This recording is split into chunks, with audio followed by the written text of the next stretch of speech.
Olá, nesse vídeo eu quero dar continuidade aos temas que eu abordei nos meus dois últimos vídeos. Para quem está chegando agora, é o seguinte: na esteira desse debate já não tão recentemente desencadeado por alguns questionamentos sobre a cientificidade da psicanálise, dessa vez o fator desencadeante foi o livro da Pasternak.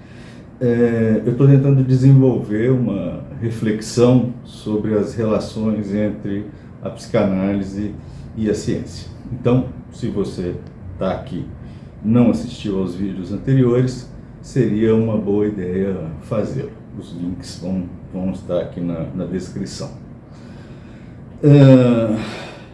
Da última vez eu mencionei brevemente a questão das neurociências, né? E disse que, então, na ocasião, eu estava apenas abrindo uma porta, né? Hoje eu quero entrar por essa porta, né? Pois bem, premissas para um diálogo impossível entre a psicanálise e as neurociências. E aqui vale uma advertência. Esse é um tema digno de centenas, talvez até milhares de teses de doutorado, né? De forma que qualquer expectativa, né, aquilo que se pode esperar, né, diante de um mero vídeo no YouTube, por mais longo que ele seja, precisa ser devidamente calibrado e contido, certo? Hoje a intenção é só entrar pela porta, certo? Vai ser necessário voltar nesse assunto em vídeos futuros.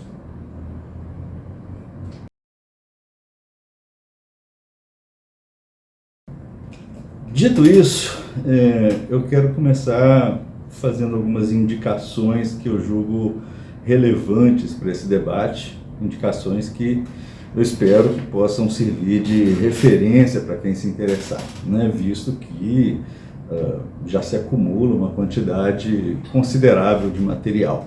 É um caso esquisito em que bibliografia vem logo no início, né? Bem, logo de saída é inevitável mencionar o projeto para uma psicologia científica do Freud, né? Um escrito de 1895, que só se tornou público na década de 40, né, 1940 aproximadamente, em algum ano aí da década de 40. Eu já fiz alusão a esse texto no primeiro vídeo dessa série. Por enquanto eu não pretendo entrar nos detalhes desse texto, ok? De qualquer forma, seja como for, fica a sugestão de leitura. Vocês vão encontrar esse texto, que não é muito pequeno, no primeiro volume da edição standard das obras do Freud, né? Vale também ressaltar que esse não foi um trabalho que o Freud quis publicar, né? Pelo contrário, né?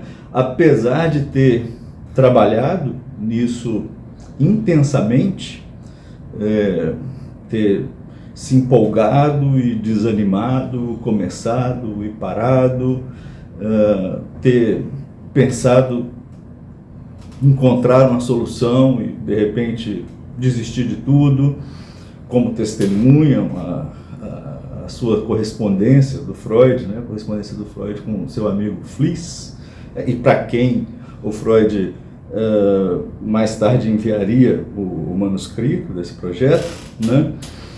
Apesar de ter trabalhado intensamente nesse projeto, ele mesmo, Freud, chegou mesmo a tentar destruí-lo, né? Se hoje a gente tem esse texto, né, que testemunha uma etapa fundamental da origem, da organização do pensamento do Freud, do percurso que esse pensamento teria mais para frente, é porque ele foi encontrado em meio à correspondência desse amigo Fliess, né, depois da morte do Freud, né?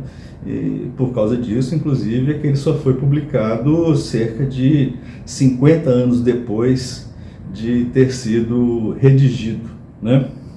Então, a gente tem logo de saída esse projeto, né, que eu sugeri a leitura, mas eu creio ser uma leitura obrigatória para quem, porventura, deseje ir um pouco mais longe nessa temática, né?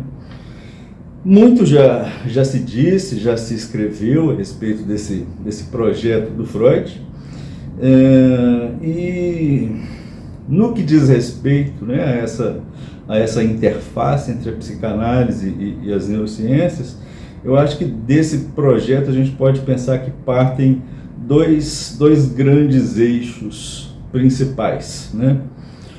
Um deles, digamos, o primeiro desses eixos, não cronologicamente, mas só porque eu lembrei dele primeiro, se caracteriza pela ideia, a gente pode falar até mesmo um programa de pesquisa, ou ainda a pretensão essa presente no próprio Freud, inclusive muito depois de ter redigido o projeto, se caracteriza por essa ideia de que a psicanálise deveria ser uma ciência natural e de que aquilo que viria a ser nos anos seguintes descrito em termos psicológicos, toda a elaboração teórica do Freud nos 45 anos seguintes, seria um dia descrito em termos neurobiológicos.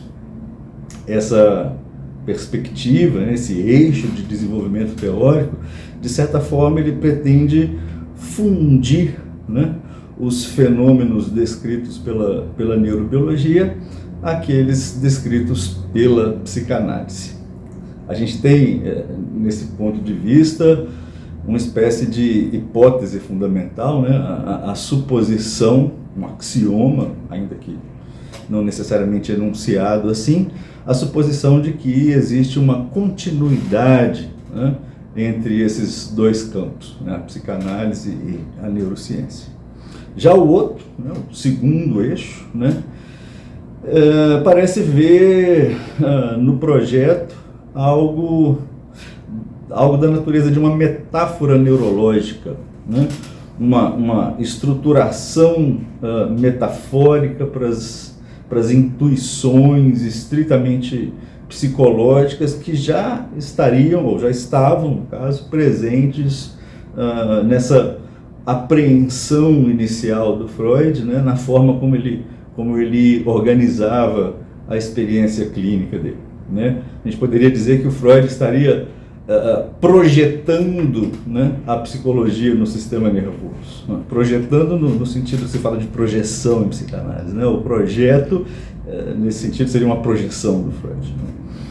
Isso, inclusive, talvez ajude a entender um pouco, pelo menos levantar algumas hipóteses a respeito das razões, né, pelas quais o próprio Freud não parecia muito confortável com a ideia de que esse projeto viesse a público, né? Seja como for, na verdade ele já estaria ali, nesse segundo eixo, né?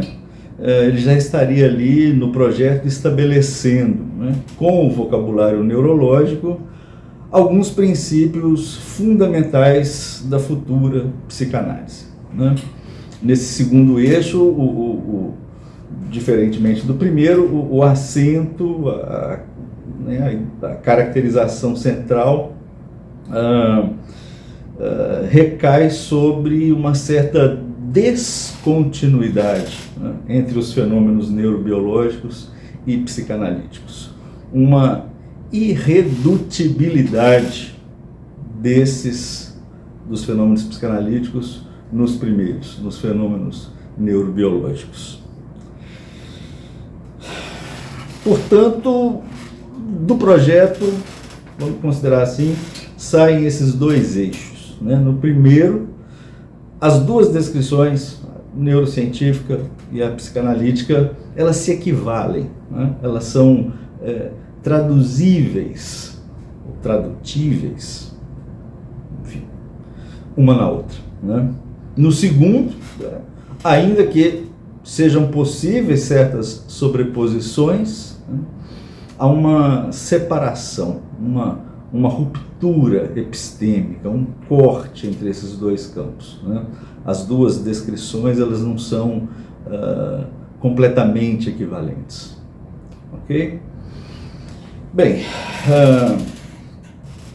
No que diz respeito a esse primeiro eixo, da continuidade, da equivalência entre as duas descrições, eu posso mencionar, por exemplo, um livro de 1976, né? Portanto já tem 50 anos, escrito por um importante neurocientista de então, Karl Pribram, que se chama, em inglês, Freud's Project Reassessed, Preface to a Contemporary Cognitive Theory and Neuropsychology.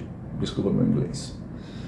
Traduzindo, o projeto de Freud revisto, prefácio a uma teoria cognitiva e neuropsicológica. É um livro difícil de se encontrar hoje em dia, mas eu vou deixar algumas referências aí na descrição que pode ajudar os mais curiosos.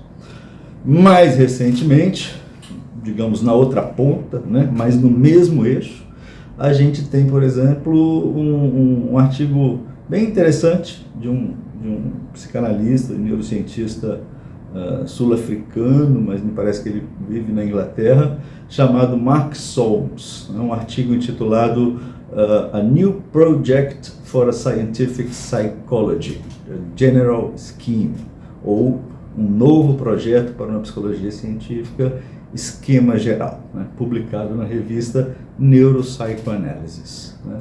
Nesse artigo, ele traça algumas ideias centrais para reescrever o projeto com a linguagem moderna das neurociências e tal. De fato, eu não creio que seria muito ousado dizer que nesse primeiro eixo, né, entre uma ponta e outra que eu coloquei aqui, tem-se justamente a criação dessa disciplina, né, a neuropsicanálise, né, cujo principal expoente é o Mark Solms, né, a quem eu me referi. Bem, já que eu estou dando essas referências, eu devo dizer também que essa revista, né, Neuropsychoanalysis, Neuropsicanálise, ela já existe há 25 anos aproximadamente e já contou com a contribuição de eminentes neurocientistas. Estou me lembrando aqui, por exemplo, do Antônio Damasio, né, autor de um livro famoso, popular, chamado O Erro de Descartes. Né? Bem, o objetivo, né, o programa de pesquisa da neuropsicanálise, ele pode ser muito bem definido em termos muito semelhantes à já mencionada ambição científica do Freud. Né? No final das contas, descrever em termos neurobiológicos os fenômenos descritos em termos psicológicos pela teoria psicanalítica. Na prática, isso significa o quê? Isso significa identificar as correlações neurobiológicas dos fenômenos psicológicos em questão, ou, dizendo de outra forma, traduzir de volta o aparelho psíquico inventado por Freud para o órgão da mente, né? Como também se expressava o Freud em vários momentos. Como uma espécie de ganho secundário disso aí, dessa empreitada, a gente poderia falar, por exemplo, de uma melhor consolidação epistemológica para a prática e a teoria, para a praxis, né, psicanalítica, mas fala-se também, eu ouvi isso do próprio Mark Solms, numa palestra dele que eu assisti uma vez, fala-se também do potencial para resolver impasses teóricos, né? As disputas entre as escolas poderiam ser resolvidas com evidências neurocientíficas. E também promover avanços teóricos, né? Bem, o objetivo do vídeo de hoje é tão somente estabelecer algumas premissas para esse diálogo, né? Ou para essa interface entre a psicanálise e as neurociências. Por causa disso, eu vou deixar o comentário e a crítica mais detalhada sobre o desenvolvimento e as eventuais conquistas da neuropsicanálise para um outro momento. Tá? De qualquer forma, a gente tem aí um verdadeiro programa de pesquisa, né? Com foco e uma infraestrutura, né, bem definida. Né? Tem revistas, tem associações, tem congressos. E é natural que a maior parte do volume, né, de material, artigos, livros e etc., esteja concentrado nesse eixo, né?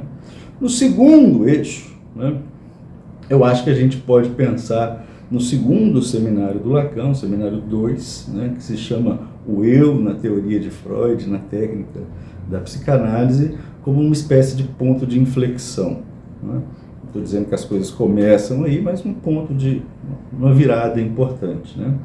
Nesse seminário, Lacan vai se aproximar da cibernética, né, recorrendo às propriedades de uma máquina para ilustrar o que ele está tentando mostrar como sendo o funcionamento autônomo, né, do que ele vai chamar de universo simbólico, né, que depois vai ser o simbólico. Então, entre o projeto e a interpretação dos sonhos, por exemplo, que é publicada 5 anos depois do projeto ser redigido, né, o projeto não foi publicado, o Freud interpretado pelo Lacan, vai aperfeiçoar a concepção dessa máquina de sonhar, né, digamos assim. Na verdade, o Lacan usa essa expressão, passando de uma descrição em termos neurológicos para uma descrição em termos metapsicológicos, né? Eu já mencionei isso em algum vídeo aí para trás, né? O Lacan parece ter feito uma espécie de reforma epistemológica do pensamento do Freud, né? O lance é que, com isso, a ambição de uma fundamentação epistemológica nas neurociências é abandonada radicalmente, né, para dar lugar no pensamento do Lacan, num primeiro momento, à linguística e à antropologia estrutural, e, num segundo momento, em especial, a topologia e a lógica, né? E assim, aquele vocabulário neurológico do Freud passa a ser visto como uma metáfora, né? Então é isso, né? Me parece que esse seminário 2, que é de 1954, a gente pode estabelecer assim como um ponto de inflexão desse segundo eixo. De fato, é em termos de metáfora, né, que se expressa um dos principais psicanalistas lacanianos hoje, o Henrique Laurent, né, autor de um livro que se chama Lost in Cognition, né, que traduzido quer dizer perdidos na cognição, em que ele vai criticar justamente a psicologia cognitiva e a neurociência cognitiva. É assim que ele se expressa, né, como uma metáfora a respeito das neurociências cognitivas, né? Isso a gente pode ver, por exemplo, numa entrevista muito interessante, por sinal, o link também vai estar na descrição, que ele dá para 2 suíços, né, um psicanalista e um neurocientista, o François Ansermet e o Pierre Magistretti. Esses 2 últimos, inclusive, né, psicanalista e neurocientista, eles são os criadores da Fundação Agalma, né, que, entre outras coisas, tem desenvolvido pesquisas sobre essa interface entre a psicanálise e as neurociências, né, a partir de uma perspectiva lacaniana que é consideravelmente crítica, né, aos métodos e princípios da neuropsicanálise, né. Não se trata de um programa de pesquisa formal, né, como o da neuropsicanálise, não tem nenhuma nova disciplina criada, não se pretende uma fusão dessas 2 disciplinas. No entanto, já se tem uma boa quantidade de material relevante disponível, né, entre eles, além do livro que eu citei, diversos artigos e etc., tem um livro do Ansermet e do Magistretti que chama Biology of Freedom, Neuroplasticity, Experience and the Unconscious. Biologia da liberdade, plasticidade neural, experiência e o inconsciente. De fato, é em torno dessa plasticidade neural, né, não como metáfora, que vai girar boa parte da argumentação dos autores. Além disso, a argumentação ou a discussão epistemológica é bem mais sofisticada, né? A gente vai encontrar reflexões a respeito de propriedades emergentes do encéfalo e sua relação ou não com o inconsciente freudiano, questões ligadas à temporalidade dos fenômenos, à temporalidade do inconsciente, à sucessão temporal dos fenômenos no encéfalo, questões relativas à causalidade, enfim, bem mais, se pretende um pouco mais além nesse aspecto epistemológico do problema. Muito bem, isso foi só uma introdução, tá? Um conjunto de indicações, tá? Uma espécie, como eu disse agora há pouco, uma bibliografia antecipada.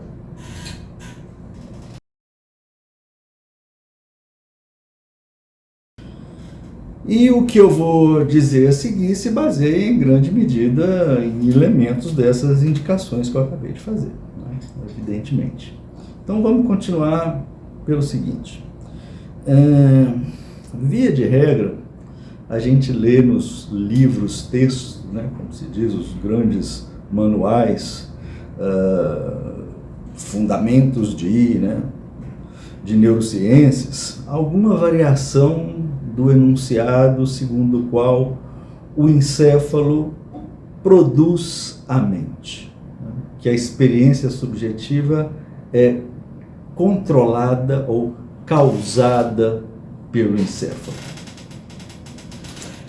Claro, mente ou mind, né, para nos atermos à língua dominante nesse contexto, não é a mesma coisa que experiência subjetiva.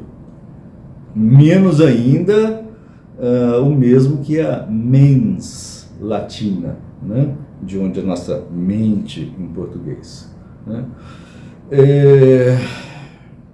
Por exemplo, quando algo já não importa muito, em inglês você pode dizer never mind, né? Mas não faz muito sentido dizer em português nunca mente, né? Com isso a gente vê que mind não é a mesma coisa que mente. Seja como for, vocês vão encontrar essa premissa, por exemplo, nos Princípios de Neurociência, do Kendall, né? Ou Neurociências, Desvendando o Sistema Nervoso, Mark Baer e outros autores, e em muitos outros. De fato, eu acho que não seria muito absurdo dizer que na imensa maioria, se não na totalidade dos livros e manuais sobre neurociências, essa ideia está presente, né? Que o encéfalo causa a mente. Mas o que exatamente isso quer dizer? Se eu destaquei, né, agora há pouco, a distinção entre mente, mind, mens, experiência subjetiva e etc., é porque essa ideia, a de que o encéfalo causa a mente, e isso é importante, né, esse ponto é muito importante, essa ideia ela é mais problemática pelos equívocos que ela induz do que pelas implicações que ela tem. Será que uma causa é a mesma coisa que uma condição necessária? Que uma causa é a mesma coisa que uma condição de possibilidade? Vou ilustrar isso um pouquinho.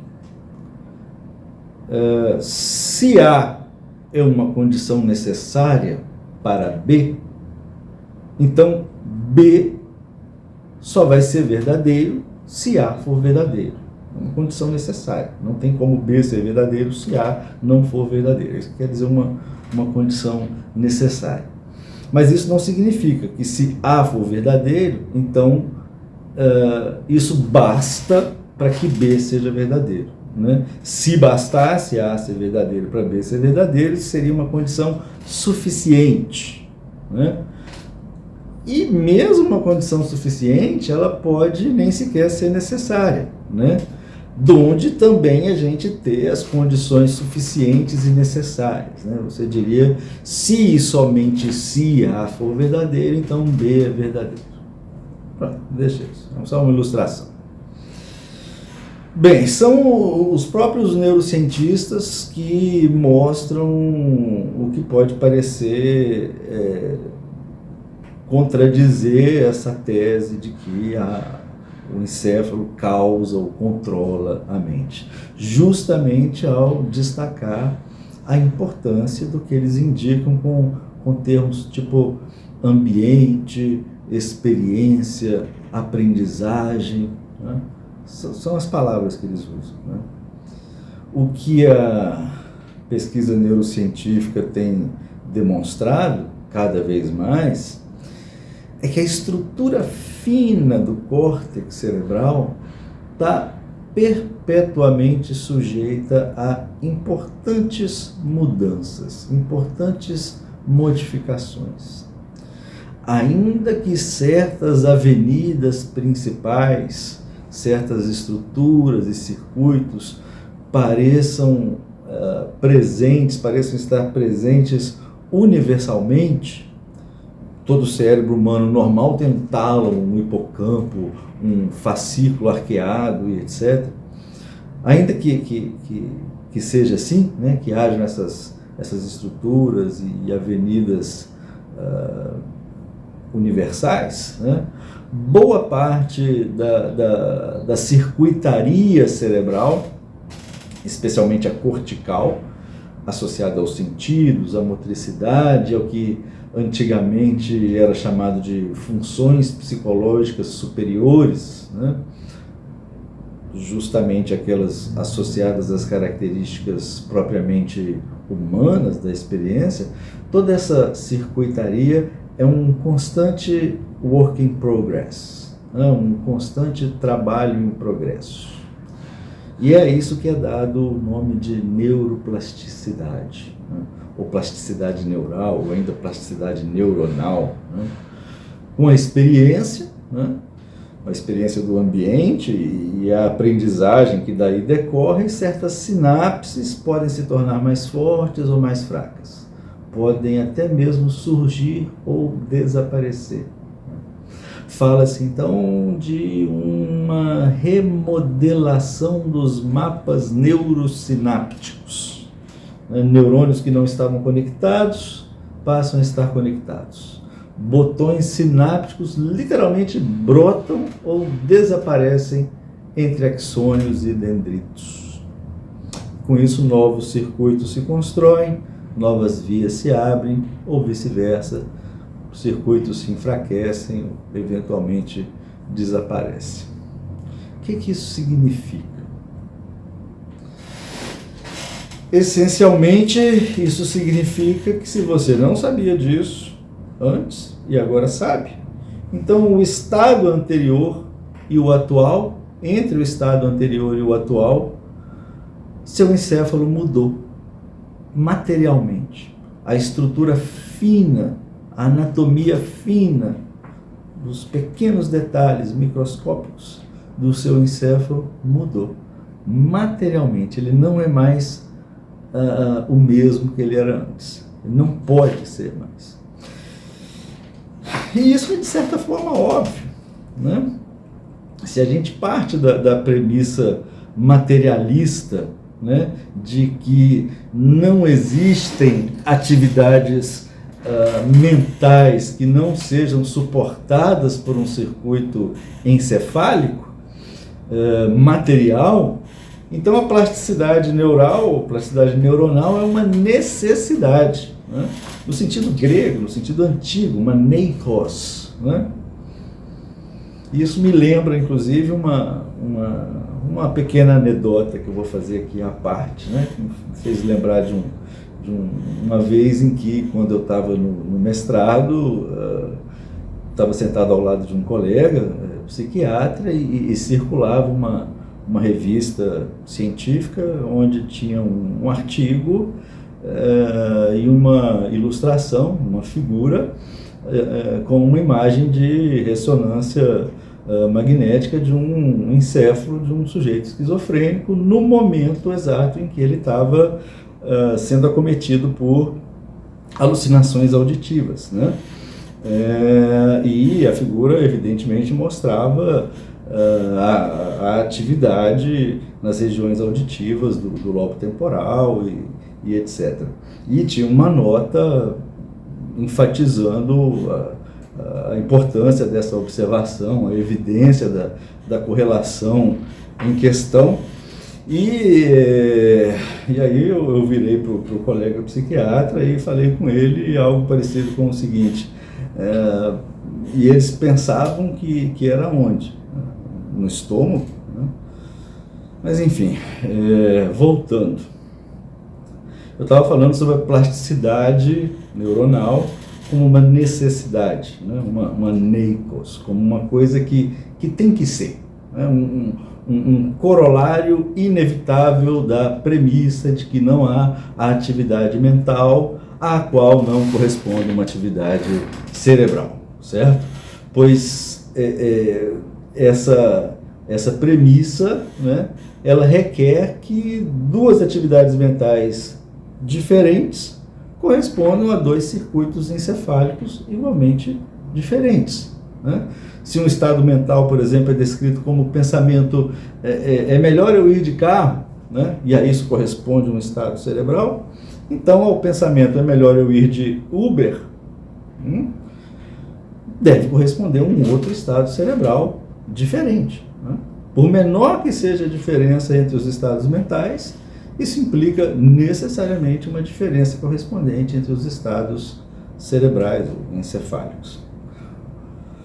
Um mesmo circuito encefálico, ele só poderia suportar dois processos mentais distintos se a diferença fosse introduzida no campo de uma espécie de mecânica mental, né? Seria algo semelhante àquela concepção do Descartes, né? Segundo a qual a alma se comunicaria com o corpo e vice-versa através da glândula pineal, né? E aí na alma, né, as coisas poderiam acontecer independentemente dos processos encefálicos, né? Daí um Antônio Damasio se permitir falar de erro de Descartes, por exemplo. Bem, mas não acreditamos em fantasmas, né? Pelo menos não desse tipo. O importante aqui é reter isso, né? Há isso, né? Essa plasticidade neuronal, né, que faz com que a estrutura fina, os detalhes do córtex, os mapas neurosinápticos, né, como dizem os neurocientistas, em um determinado organismo, né, sejam como que esculpidos, modelados pelo conjunto do que a gente poderia chamar a experiência de vida, né, desse organismo, sua história, suas relações com seu grupo social, sua cultura e etc.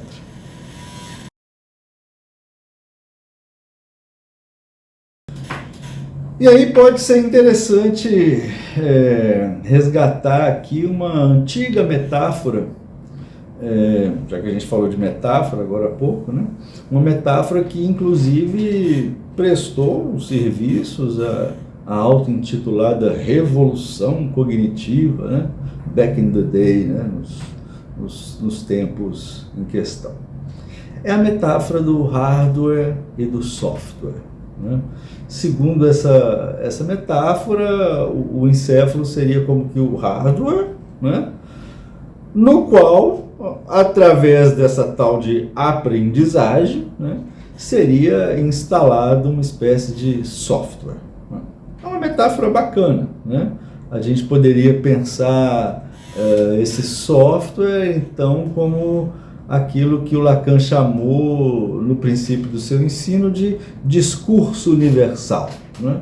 Ou, mais exatamente, o recorte específico do material significante ligado à história de um sujeito específico, né? Ou ainda a gente poderia pensar no fragmento específico, né, dessa prótese que a gente chama de cultura, né, que faz o quinhão, né, de cada um. Ou, para chegar um pouco mais perto, né? A gente está falando da linguagem, né? No sentido mais amplo, né? No sentido em que ela é o suporte, o veículo, ou ainda para usar os termos da informática, né? Algo como o código no qual se encontra escrito o software.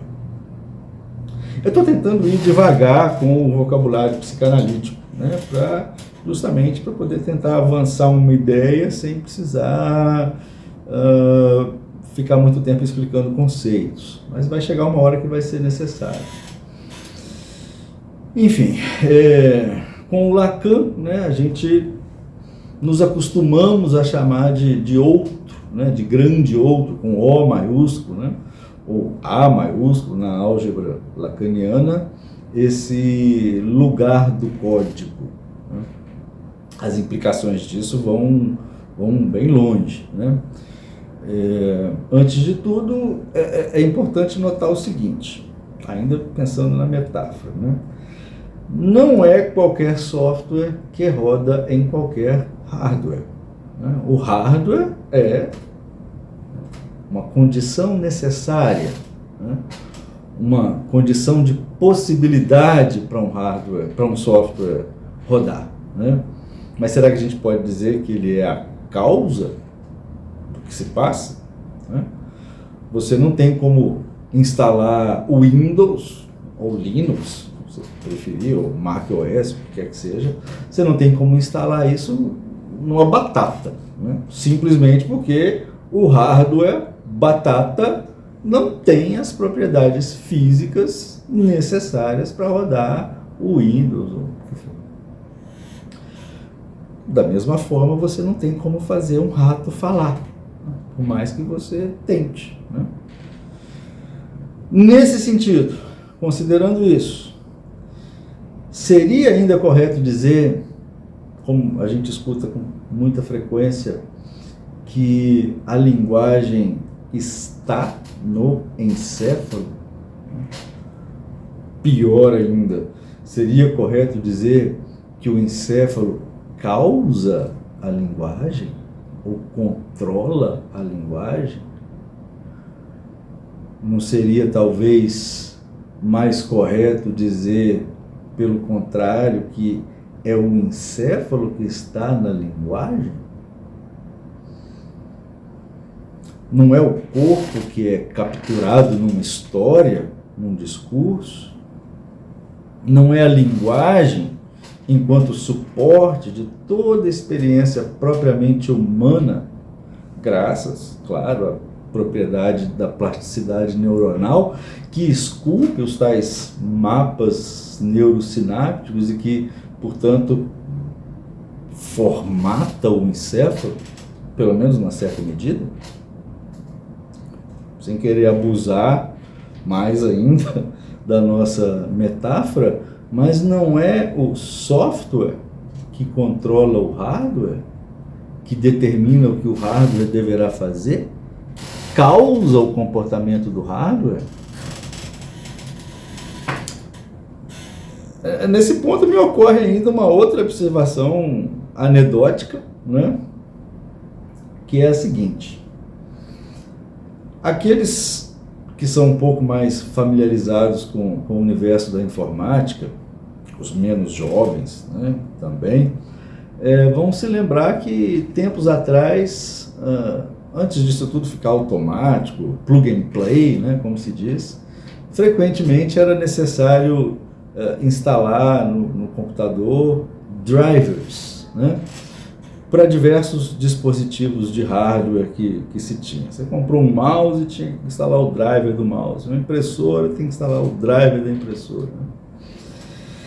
Esses drivers, né, ali na informática, o que são eles, né? Eles são essencialmente softwares, né, que de uma categoria específica, né? Eles têm a finalidade de se comunicar com o hardware, né? De fazer essa interface, de traduzir o hardware para o conjunto mais amplo do sistema, né? O assim chamado sistema operacional, né?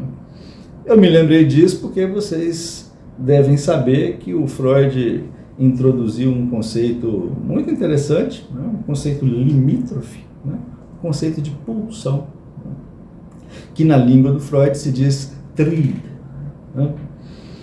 Tem toda uma querela a respeito da melhor forma de se traduzir esse termo, Trieb, né? E o Freud disse a respeito dessa pulsão, desse Trieb, né? Que se trata de algo no limite entre o somático e o psíquico, né? Curiosamente, e essa é a anedota, a tradução inglesa mais comum para o termo Trieb do Freud é justamente drive. Fecha parênteses.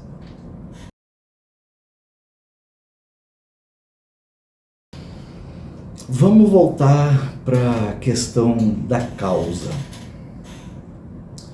Quando você aperta um interruptor de luz na sua casa e a luz acende, o que causou que ela se acendesse? Você ter apertado o interruptor?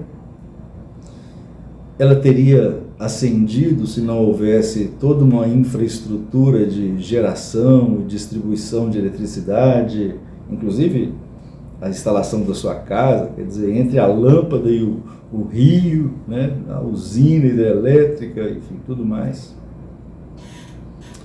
E se, mesmo tendo tudo isso, toda essa infraestrutura, ninguém apertasse o interruptor? Eu acho que isso permite ver que o conceito de causa não é um conceito banal, né, como parece à primeira vista, né, frequentemente.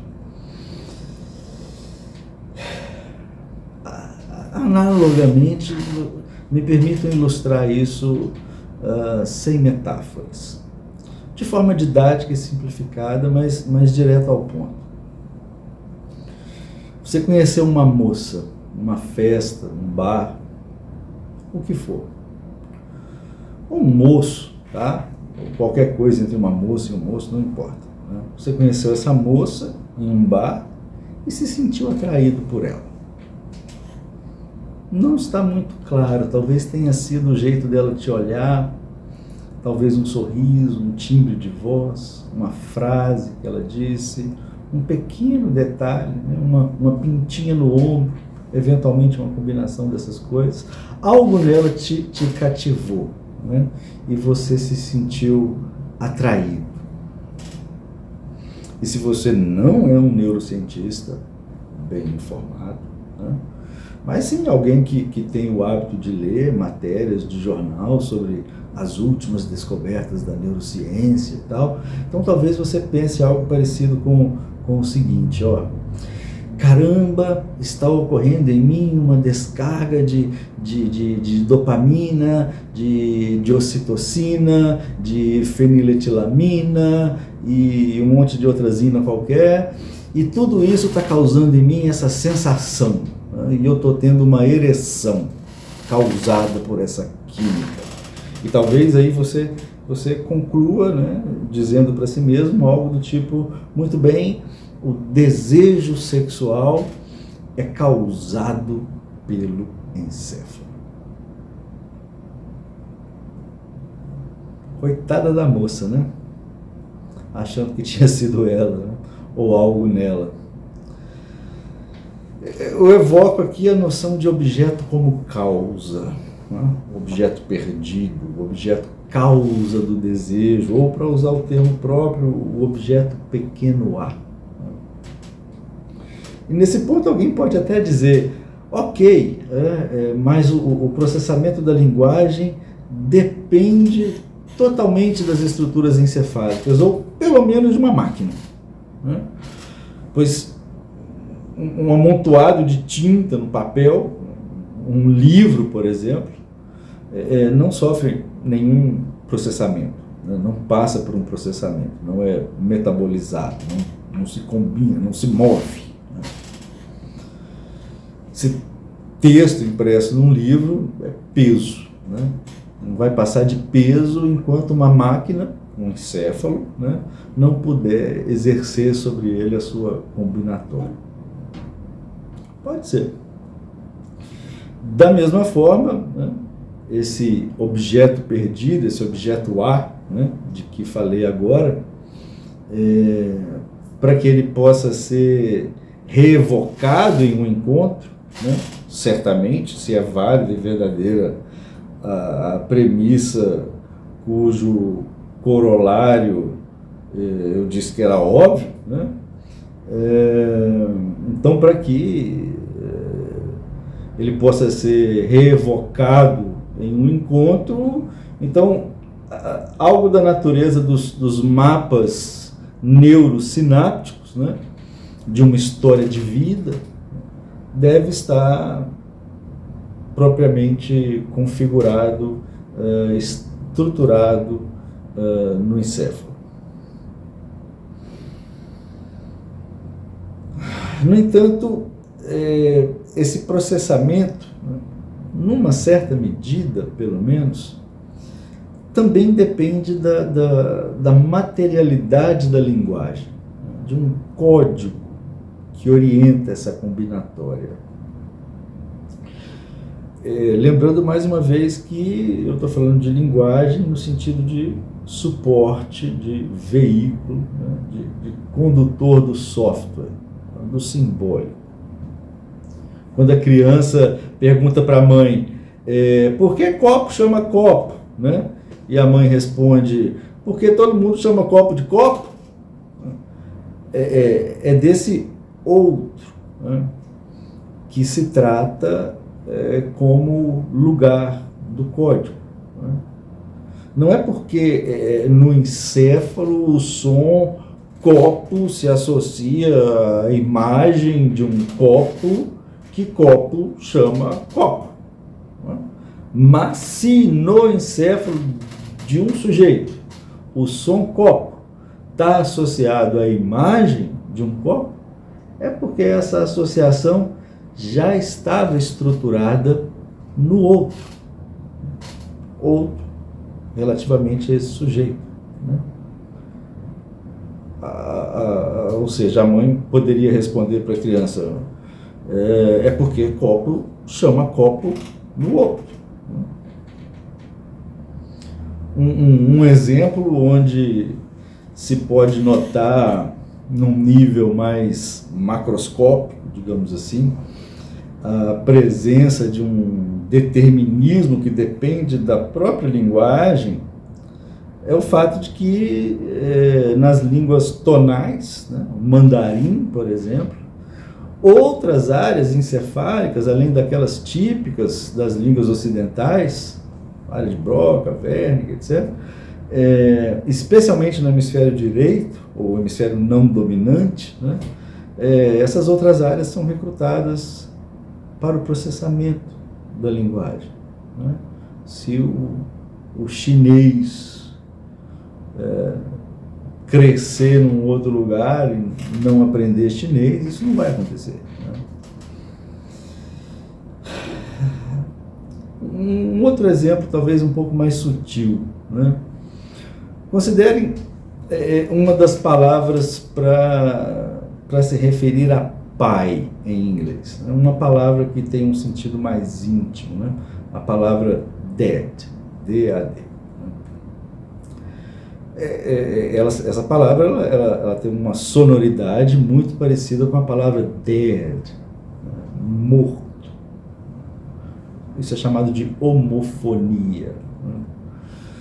A partir disso, será que seria razoável supor que a língua inglesa é mais propícia a um equívoco, a um mal-entendido entre o pai e o morto, que a língua portuguesa, em função dessa homofonia?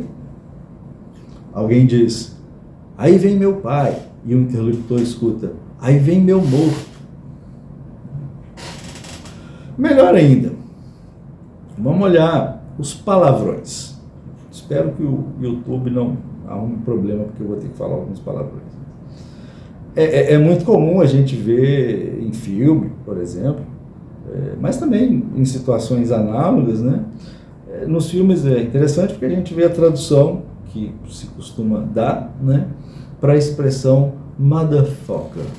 né? Geralmente se traduz isso por filho da puta.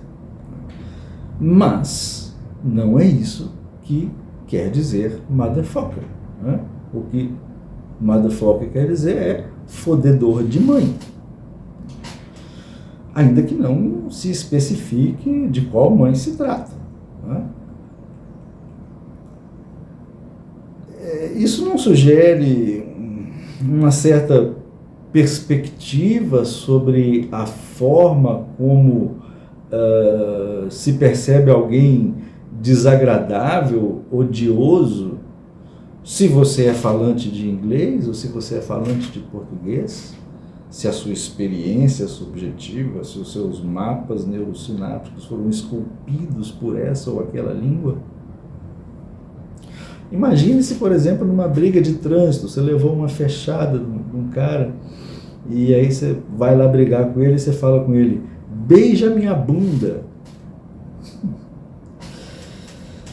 O que eu quero destacar aqui é que há um determinismo próprio, né, no interior da própria estrutura da linguagem. É uma estrutura, uma combinatória que depende, de um lado, da materialidade dos suportes da linguagem, os significantes, as palavras, os fonemas, né? E de um outro lado, de um código, né? Um código que determina essa combinatória. Ainda que, para que isso funcione, para que isso seja animado, né, seja necessária uma máquina, né, um encéfalo. Mas o código, ele não se produz nesse encéfalo, né? Ele é encontrado já razoavelmente elaborado no outro. Para funcionar, né, esse determinismo, ele certamente requer um suporte, uma condição necessária, né, dotado de certas propriedades, certas capacidades, um encéfalo vivo. No entanto, a forma desse funcionamento já está dada, pelo menos parcialmente, nas relações internas, intrínsecas, ao próprio material significante. Já está estruturada e organizada no outro. Antes de finalizar esse vídeo, eu quero ainda sugerir a vocês um pequeno experimento.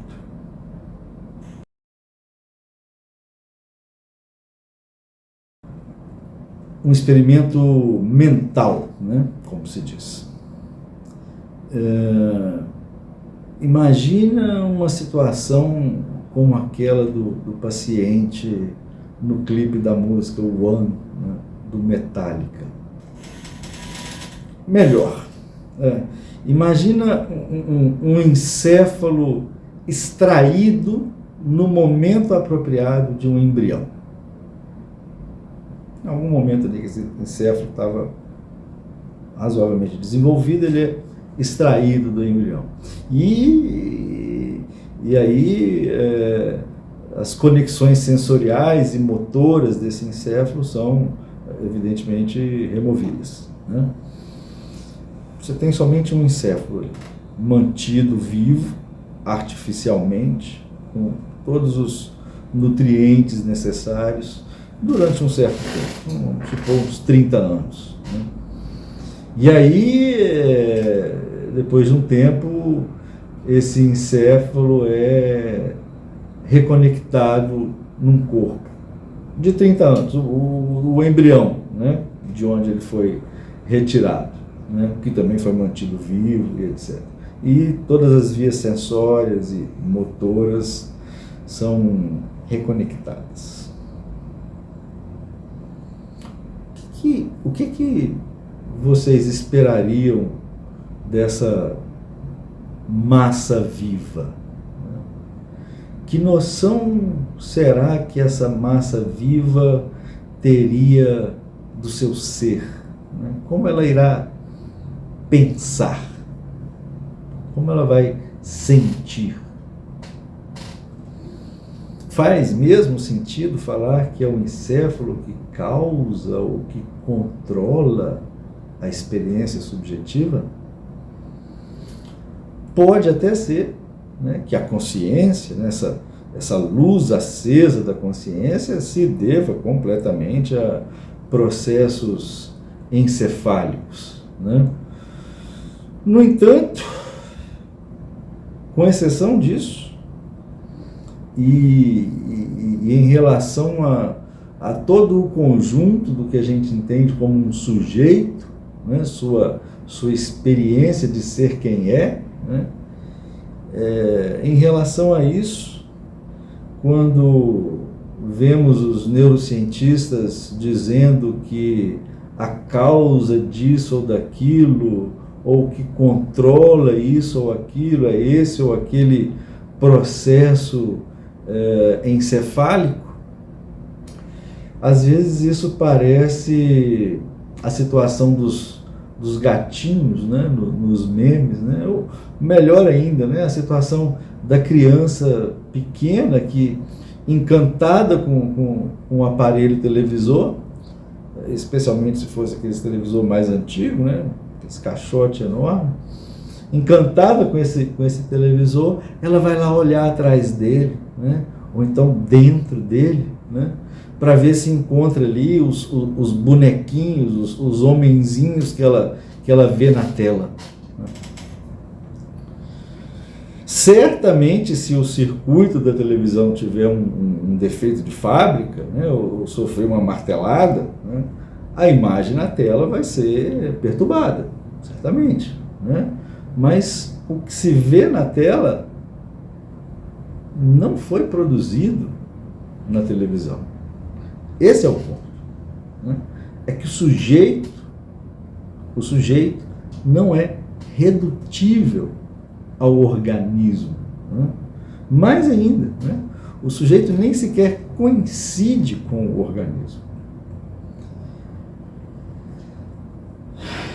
Talvez tenha sido de um mal-estar semelhante, né, da percepção difusa e estranha dessa divisão que faz com que a gente diga meu cérebro, né, que faz com que a gente diga eu preciso controlar meu cérebro, né, eu preciso controlar meu cérebro. Que a própria ideia de uma alma, né, destacada, independente e externa ao corpo tenha ganhado consistência. A gente reencontra aqui o fantasma, né, do qual eu me esquivei agora há pouco. O sujeito ele não é a somatória das funções do sistema nervoso, né? Muito menos o tal do todo que seria maior do que a soma das partes, né? Mais que imanente ao corpo, o sujeito habita o corpo. Ele não é o produto de um metabolismo cerebral, mas é o sentido do desejo de alguém, dos pais, do outro. O sujeito começa com um vazio, uma falta no outro, de onde ele recebe um nome e um destino em curso, né? Um bonde andando, com o qual ele vai ter que se haver. Da mesma forma que ele vai ter que se haver com os genes dos seus genitores. A gente vai ter que voltar nisso.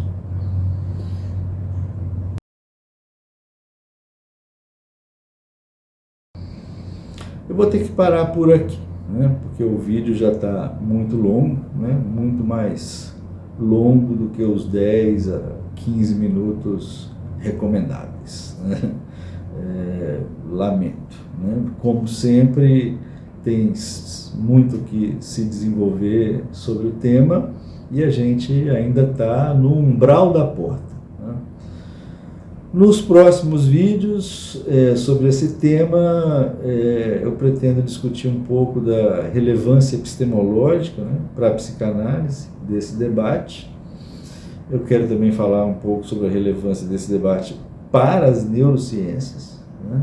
Poderia a psicanálise, de alguma forma, inspirar, orientar pesquisas neurocientíficas, por exemplo, né?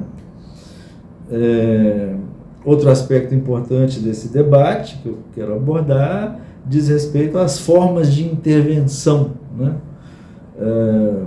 Qual a diferença entre intervir pela palavra, como na psicanálise, né, e intervenções, digamos, diretas na materialidade do circuito encefálico, a psicofarmacologia, neurocirurgia, etc.